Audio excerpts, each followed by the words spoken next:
지난 주일날 제가 한 사람의 영향력이라는 제목으로 아담 한 사람의 영향력, 또 예수 한 사람의 영향력으로 우리가 죄인 되었고 의인 된 것을 생각해 보았습니다. 오늘 그 말씀에 대한 연속편이라고 생각되는데요, 지난주의 말씀 중에 마지막 말씀 5장 19절로 21절까지의 말씀을 먼저 한번 읽고 또 오늘 본문을 생각해 보려고 합니다. 한 사람의 순종치 아니함으로 많은 사람이 죄인 된 것 같이 한 사람의 순종하심으로 많은 사람이 의인이 되리라. 율법이 가입한 것은 범죄를 더하게 하려 함이라.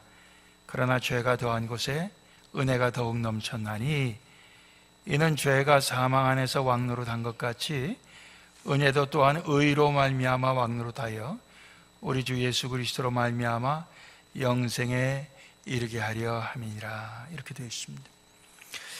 오늘 말씀은 우리가 한 사람 예수 그리스도의 영향력 아래에 있는 사람들로서 어떻게 살아야 할까, 그 길에 대해서 말씀하고 있습니다.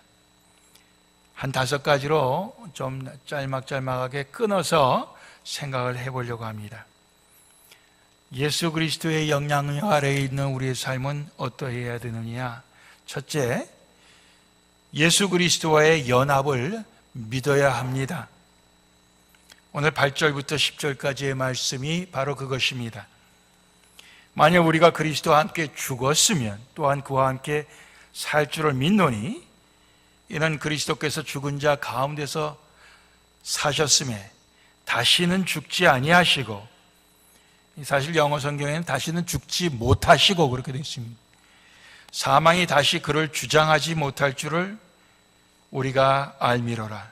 그의 죽으심은 죄에 대하여 단번에 죽으시며 그의 살으심은 하나님께 대하여 살으심이니 그랬습니다. 예수님의 죽으심은 죄에 대하여 단번에 죽으십니다. 한 번 죽고 다시는 죽을 수가 없습니다. 예수님이 한 번 죽으신 것으로서 사실은 모든 사람들이 죄 사함을 받을 수 있게 하셨습니다. 그래서 우리말에는 단번에라고 되어 있지만 영어 성경에는 once and for all 이란 말을 썼습니다. 그러므로 예수님께서 다시 죽으실 수가 없고 죽으실 필요도 없게 되었습니다. 그리고 그분의 부활하심, 살으심은 하나님께 대하여 사심이라. 그래서 다시는 예수님에게 사망이 그에게 임할 수가 없다는 말씀을 하셨습니다.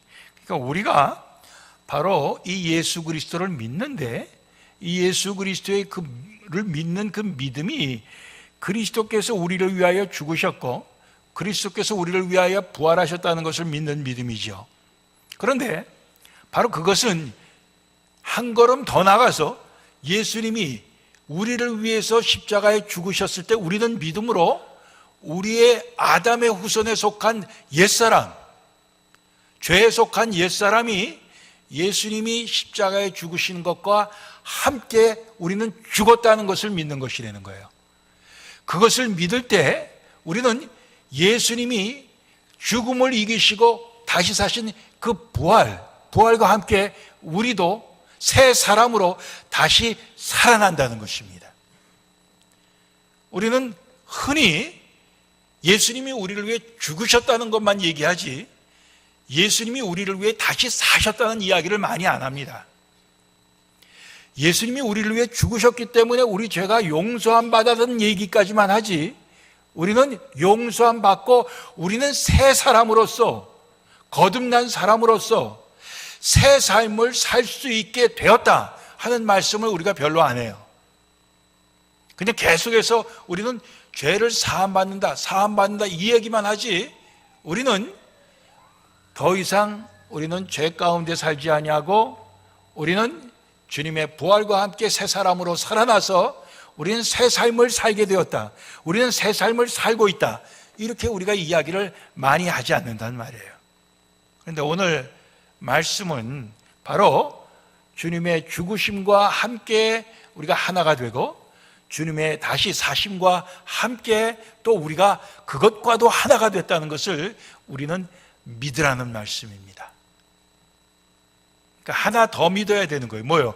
주님이 다시 사신 것과 함께 우리도 다시 살아났다 하는 것을 우리는 믿어야 됩니다. 예, 주님이 날 위해 죽으셨다는 것만 믿는 게 아니라 주님이 날 위해 다시 사셨기 때문에 나도 살았다, 이것을 믿어야 된다는 것입니다. 두 번째는 여기라 그랬습니다. 오늘 11절 말씀이에요.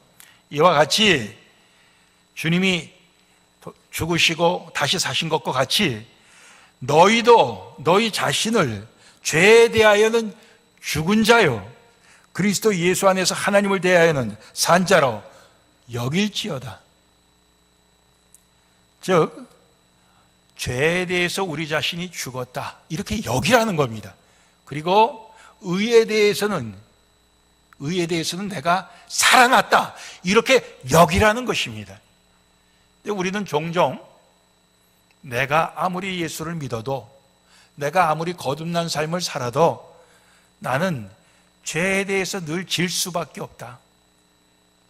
우린 그런 스스로 자포자기하고 운명적으로 우리는 죄에 대해서 이길 수가 없다는 그러한 그 패배의식 속에서 우리가 살아가기가 쉬워요. 많은 경우에 우리는 그것을 포기하고 살아간다, 그거예요. 그런데 오늘 우리에게 그러지 말라는 겁니다. 우리가 그렇게 포기하지 않고 오히려 우리가 확신 속에서 살 수 있는 비결이 뭐냐? 우리는 죄에 대해서 죽은 자로 여기라, 이거예요. 의에 대해서는 산 자로 여기라는 것입니다. 그렇게 여기라는 거예요. 예, 나 자신을 그렇게 여기라는 것입니다. 죄에 대해서 죽은 자는 죄를 더 의인화시키면은 사탄입니다. 사탄에 대해서는 내가 죽었다. 그건 뭐예요? 사탄과는 더 이상 나하고는 아무 관계도 없다, 그런 얘기예요. 하나님께 대해서는 산자다. 그건 뭐예요? 하나님과 나는 뗄래야 이제 뗄 수 없는 관계다, 그런 얘기예요. 예. 그렇게 여기라는 것입니다. 예. 사탄과 나는 이제 아무 관계가 없다, 그렇게 여기라는 것입니다. 하나님과는 나는 이제 더 이상 하나님과는 뗄래야 뗄 수 없는 사랑의 관계다, 이렇게 여기라는 것입니다. 그 여긴다고 하는 것이 우리에게 엄청난 능력을 주는 것입니다. 그렇게 우리가 여기면서 살아야 돼요. 세 번째는 죄에게 순종하지 말고 하나님께 순종하라. 누구에게 순종하든지 그 순종을 받는 자의 종이 되는 것을 너희가 알지 못하느냐, 이런 말씀을 하셨어요. 그러니까 우리는 죄에게 순종하지 말고, 다시 말하면 마귀에게 순종하지 말고 우리는 하나님께 순종하라 그랬습니다. 오늘 여기 말씀에 13절에도 중간에 오직 너희 자신을 죽은 자 가운데서 다시 산 자 같이, 그렇게 되어 있습니다. 여기도 죽음만 얘기한 게 아니라 부활을 또 얘기하고 있습니다. 우리가 죽은 자로서만이 아니라 다시 산 자로서 하나님께 드리며 너희의 지체를 의의 병기로 하나님께 드리라. 우리의 몸의 모든 부분을 의의 병기, 의의 도구로 하나님께 우리는 드려야 된다 하는 말씀입니다. 왜 그러느냐? 14절에 보니까 죄가 너희를 주관치 못하기 때문이다. 즉 죄가 더 이상 너희의 주인이 아니기 때문이다. 마귀가 너희의 주인이 아니기 때문이다. 왜냐? 또 왜냐가 나옵니다. 이는 너희가 법 아래 있지 아니하고 은혜 아래 있습니다. 죄가 우리를 주장하고 우리의 왕노릇 할 수 있는 것은 우리를 법 아래 몰아넣었을 때만 가능한 것이에요. 그런데 하나님은 예수 그리스도를 우리에게 보내주셔서 법 아래 있는 우리를 용서해 주시고 예수 그리스도의 피를 통해서 우리를 그 죄사함을 주심으로 하나님의 은혜 아래로 옮겨주신 것입니다. 더 이상 죄 아래 있지 아니하고 법 아래 있지 아니하고 죄사함 받은 하나님의 은혜 아래에 있는 우리로 옮겨주셨다, 그런 얘기예요. 그러니까 더 이상 법이 너를 주관하는 게 아니고, 죄가 너희를 주관하는 게 아니고, 마귀가 너희를 주관하는 게 아니고, 하나님의 은혜가 주관하고, 하나님께 의로움이 너희를 주관하고, 하나님 스스로가 너희의 주인이 되신다, 이런 말씀을 하시는 것입니다. 우리가 그러므로 이 법 아래 있지 아니하고 죄 아래 있지 아니한데 은혜 아래 있는데 우리가 어떻게 살아야 되는가? 계속해서 죄를 지을 수가 있느냐? 로마서 6장 1절 말씀도 그렇습니다. 죄가 더한 곳에 은혜가 더욱 넘쳤다. 죄가 많을수록, 많은 죄를 용서함 받을수록 은혜를 더 많이 받은 것이다. 너희가 그렇다면은 은혜 받은 것을 더 많게 하려고 죄를 더 많이 짓겠느냐? 결코 그럴 수 없느니라 말씀하셨어요.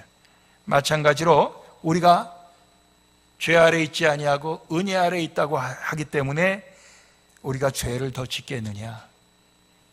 그럴 수 없다 그랬습니다. 그럴 수 있다 하는 것이 구원파입니다. 구원파.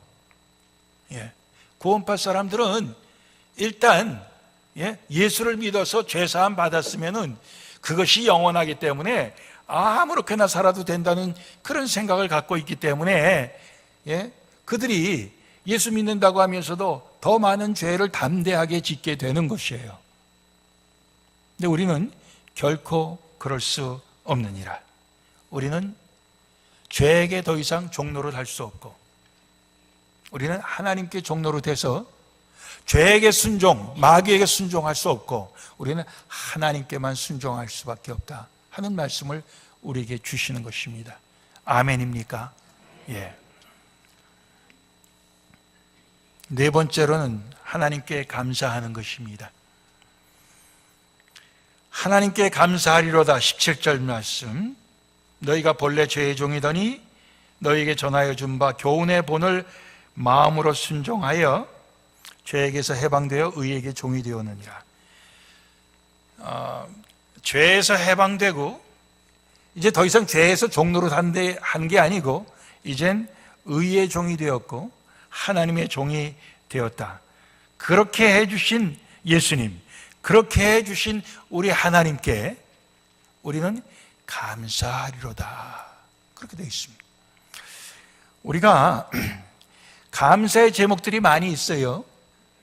그러나 그 감사의 제목들 중에 가장 큰 감사의 제목이 오늘 등장하는 바로 우리가 죄에서 해방되어 우리는 의의 종이 된 것입니다.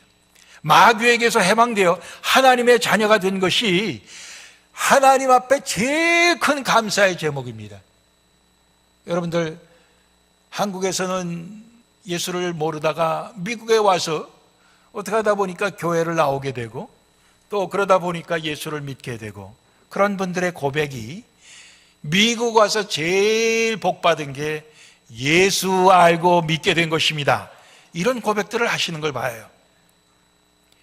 우리도 그런 고백이 있어야 됩니다. 그런데 많은 경우에 우리는 그것이 가장 큰 하나님 앞에 감사의 제목이 되지 못하고 우리는 이 세상에서 너무 자질구레한 것 갖고만 감사를 할 경우가 많아요. 예를 들어서 좀 생활이 좀 나아졌다든가, 또 몸이 건강해졌다든가, 뭐 자식들이 공부를 잘한다든가, 좋은 직장에 취직이 됐다든가, 뭐 이런 일들이에요. 그런 것도 다 감사의 제목이죠. 그렇지만 그것은 우리가 주님께 감사한 제목들 중에서 서열을 따지자면은 사실은 저 밑바닥에 있는 것입니다. 제일 높고 제일 큰 감사의 제목은 우리를 죄에서 해방시켜 주셨고 우리를 의의 사람으로, 의의 백성으로 삼아 주셨다는 것이 가장 큰 감사의 제목인 것입니다. 그걸 우리가 인정을 해야 돼요. 우리가 이것을 인정하지 못하면 하나님께 대한 그 감사가 늘 잘잘한 것을 우리에게 주신 것만 감사를 하지, 이 제일 근본적으로 흔들리지 아니하는 이러한 그 진리에 대해서 우리가 감사를 못하고 조그만 일이 생길 때마다 감사를 한다고요. 여러분들 한번 이런 생각을 해봅시다. 제가 목사인데요, 우리 교회에서 주는 월급으로 충분히 살아요. 저는 우리 부목사님들은 충분히 살지 못하고 좀 빠듯하게 사시겠지만은 저는 넉넉하게 삽니다. 저도 옛날에 빠듯하게 살 때가 있었어요. 근데 우리 이제 부목사님들이 또 그런 것도 하나의 과정이라고 생각합니다. 그런데 예를 들어서 이렇게 빠듯하게 사는데 이따금씩 우리 교우들이 말이에요, 이거 목사님 그저 좀 형편이 넉넉지 못하실 텐데 목사님 좀 필요한 대로 쓰세요 하고 봉투에다 돈을 넣어갖고 이따금씩 준단 말이에요. 얼마나 고맙습니까? 얼마나 감사해요. 그런데 교회에서 주는 어떤 그 사례비보다도 그 봉투를 받는 것이 더 좋게 느껴질 때가 있을 거라고. 그게 더 고맙고, 그게 더 기다려지고. 그러면 되겠느냐 이거예요. 그게 안 되는 거죠. 그게 안 되는 거예요. 그 옛날에 김동호 목사님도 그런 말씀을 하시더라고. 자기가 어떤 권사님이 자기를 회사에 초대해갖고 설교할 때마다 얼마씩 주는데 나중에는 그게 얼마나 기다려지는지 모르겠다, 그런 설교 한번 하는 거 제가 들었어요. 우리가 마찬가지입니다. 세상에 살면서 우리가 바라는 그것이 어떤 그 자그마한 이 땅에서의 그 조그마한 그 복을 갖다가 기다리면서, 또 우리 인간 관계에서도 마찬가지예요. 다른 사람들이 날 잘 돼, 누가 좋은 사람입니까? 생각할 때 하나님의 뜻대로 사는 사람이 제일 좋은 사람이지요? 아니요, 그거 틀렸어요. 나한테 잘해주는 사람이 제일 좋은 사람이에요. 이렇게들 얘기한다고요. 그 정도로 우리는 이 감사의 제목을 굉장히 낮은 차원에서 찾는다고요. 근데 사실 제일 감사해야 될 제목이 바로 오늘 여기 나오는 하나님께서 그리스도 안에서 우리를 죄에서 건져내갖고 해방시켜서 우리를 의의 종으로, 하나님의 종으로 삼으셨다고 하는 그것입니다. 그것을 우리는 항상 감사할 수 있어야 되는 것이죠. 다른 거 바라면서 다른 것이 이루어지지 않아서 우리는 감사할 수 없다. 우리가 그렇다면은 그건 우리에게 문제가 있는 것입니다. 우리는 이것 하나만 붙잡고도 일평생을 하나님 앞에 감사할 수 있어야 되는 것입니다. 혹시 오늘 교회 오다가 부부싸움 해갖고 마음이 좀 안 좋아서 오신 분들 계십니까?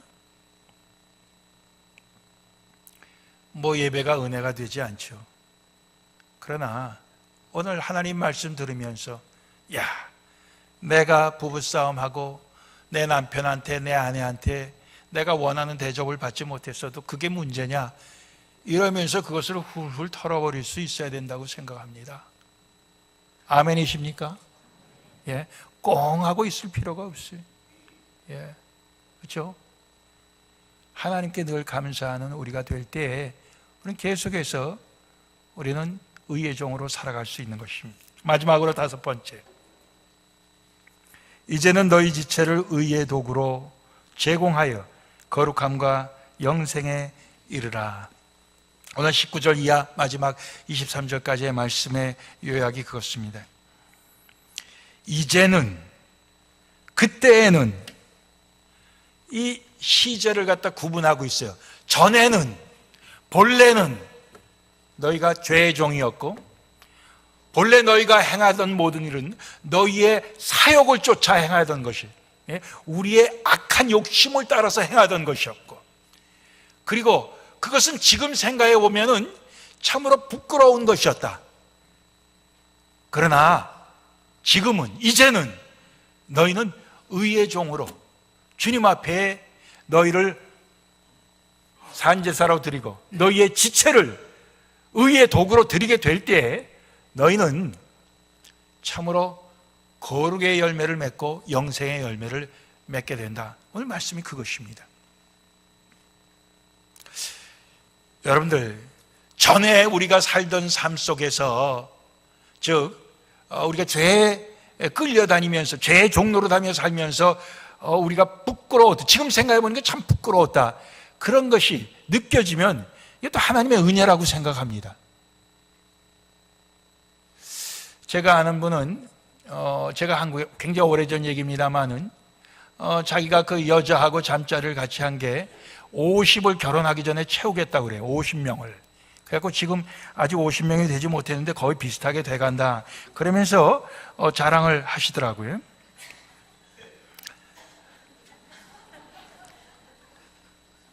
그러니까 그것이 우리가 정말 주님을 몰랐을 때는 자랑이 될 수 있는 거예요. 예? 내가 그만큼 여자들을 갖다가 유혹하는 재주가 있다는 거지. 예? 나에게 그런 매력이 있다는 거지. 예? 그런데 우리가 예수를 알게 된 다음에 그런 것이 부끄러워지는 거죠. 이게 성령의 역사 아닙니까? 부끄러움을 느끼게 되는 거예요.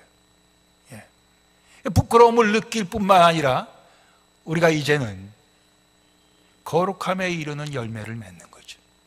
그 거룩함에 이르는 열매가 결국 영생의 열매입니다. 우리가 성경을 보면요, 하나님은 거룩하시다, 하나님께서 나는 거룩하다, 그런 말씀이 계속해서 나옵니다. 그러면서 하시는 말씀이 내가 거룩하니 내가 택한 내 백성 너희도 거룩해라, 이렇게 나오십니다. 거룩해라. 그러니까 우리가 의의 도구로 우리의 몸을 드리고 우리 지체를 드리게 될 때 우리는 결국 그것이 무엇을 목표로 하고 있느냐, 하나님의 거룩하심처럼 우리도 거룩해지는 거기에 목표를 두는 것이다 하는 거죠. 그럴 때 마침내 그것이 우리를 영생으로 인도하는 것입니다. 세상 사람들은 거룩이라고 하는 거기에 대해서 코웃음을 칩니다. 야, 그 거룩함이 그 무슨 세상에 재미를 주는 것이냐, 그 거룩함이 무슨 낙이 있느냐, 세상 사람들은 그렇게 얘기하는 것입니다. 그러나 우리는 우리 세상 사람들이 살던 그때의 그 모습대로 우리가 살았던 그 과거가 성령의 깨우침으로 우린 부끄러워지는 것입니다. 이 부끄러움을 느낄 수 있게 하시는 게 하나님이. 그리고 더 이상 우리가 그 부끄러움의 삶을 살지 아니하고 우리는 의의 삶으로, 의의 도구로 우리의 모든 지체를 드림으로써 그것이 계속해서 거룩함에 이르는. 그래서 전에는, 이제는 이렇게 말씀하시는 거예요. 그런데 여러분들, 이것을 제가 다른 분들을 예를 들어서 이렇게 얘기할 때 여러분들이 이해가 참 빠릅니다. 그렇지만 사실 이것이 나의 모습과 비교해야 되는 거예요. 내가 이전 모습, 그리고 내가 이제 예수를 믿은 후의 모습. 본래 나는 죄의 종이었는데 이제는 내가 의의 종이 되었다. 본래는 내가 마귀의 자식이었는데 이제는 하나님의 자식이 되었다. 우리는 그러면서, 그렇게 여기면서 우리는 날마다 새로워지는 삶을 살게 돼야 되는 것입니다. 우리가 다른 사람과 비교할 때 우리는 우리 스스로 변화되어야 할 필요성을 전혀 느끼지 못하고 살아가요. 왜 그렇습니까? 다른 사람과 비교할 때 우리는 대부분 나보다 더 거룩한 사람과 비교하지 않고 나보다 더 추한 사람하고 비교합니다. 나보다 더 죄가 많은 사람하고 비교를 해요. 그러니까 나 정도만 되면은 참 훌륭한 사람으로 우리 스스로 그렇게 생각하면서 살아가기가 참 쉬워요. 모르겠어요. 저만 그런지 모르겠습니다만 우리 대부분 그렇다고요. 그런데 우리 다른 사람하고 비교하지 말고 어제의 나와 오늘의 나를 비교하면서 우리가 살아야 된다, 그것이요. 어제의 나보다 오늘의 내가 더 거룩한 것이냐, 더 의로운 것이냐, 더 하나님의 종답게, 하나님의 자녀답게 사는 것이냐, 이걸 우리가 비교해야 되는 거예요. 어떤 분이 저한테 이메일 보내준 것 중에 참 마음에 드는 말씀이 있더라고요. 우리 인생이 성공한 것은 다른 사람과 비교해서 우리가 훌륭한 삶을 산 것이 아니라 어제의 삶보다 오늘의 삶이, 나의 삶이 더 나았을 때 우리가 성공한 것이다, 이렇게 말씀하더라고요. 근데 오늘 성경 말씀이 똑같아요. 우리가 죄의 종으로 살았을 때보다 나 자신이 오늘 의의 종으로 살 때 나의 모습이 더 나게 변화된 삶을 살았을 때 그것이 우리가 죄에서 해방된 삶으로 성공된 삶을 사는 것이다, 그것입니다. 우리 회개합시다. 다른 사람과 비교해서 내가 괜찮다 생각했던 거 회개하자고요. 어제의 삶보다 오늘의 삶이 의롭지 못하고 거룩하지 못했던 삶을 우리는 회개해야만 우리에게는 주님의 거룩하심 닮아서 우리도 거룩한 삶으로 살아갈 수 있다고 믿습니다. 우리 모두에게 부끄러운 과거가 있습니다. 그러나 주님은 그 부끄러움을 들춰내 주실 뿐만 아니라, 깨우쳐 주실 뿐만 아니라 그 부끄러움을 씻어 주시고, 나아가서는 더 이상 그 부끄러움의 삶을 살지 않고 우리는 주님 앞에 영광된 삶을 살게 하시고, 더 이상 추한 삶을 살게 하시지 아니하시고 우리에게 참으로 깨끗하고 거룩한 삶을 살게 해 주실 수 있는 분이 우리 주님이심을 우리는 믿어야 합니다. 그 주님을 믿고 가는 거예요. 날 위해 십자가에 죽으신 옛날 그 죽으신 예수님만을 믿고 가는 것이 아닙니다. 오늘도 우리 가운데 살아 역사하시는 부활하신 주님을 믿고 그 주님과 연합하여 사는 우리들의 삶이 되어야 되는 것입니다. 구체적으로 우리의 말로, 우리의 모든 몸의 이 지체로 우리가 주님 앞에 정말 선한 도구, 의의 도구로 우리가 바칠 것이 무엇인지 우리는 결단하면서 살아야 되는 것입니다. 어제는 내가 하지 못했는데 오늘 내가 할 수 있는 것이 무엇이냐? 주님 앞에서 그것을 찾을 수 있어야 됩니다. 우린 다 다른 사람 핑계 대면서 안 합니다. 그러나 그러지 말고 내 옛사람에서 해방시켜 주신, 나를 은혜 가운데 꺼내 주신 하나님을 생각하면서 감사하면서 내가 어제까지는 내 욕심, 악한 욕심 때문에 하지 못했지만 오늘은 내가 주님께 감사해서 내가 이것을 하고 싶다는 것이 무엇인지 우리가 주님 앞에서 찾을 수 있기를 원합니다. 그리하여 참으로 우리가 할 수 있기를 원합니다. 움직이지 않았던 손이 움직이고, 움직이지 아니했던 발이 움직이고, 예? 우리의 모든 몸의 지체로 우리 주님 앞에 영광 돌릴 수 있는 우리 모두가 될 수 있기를 원합니다. 기도하시겠습니다.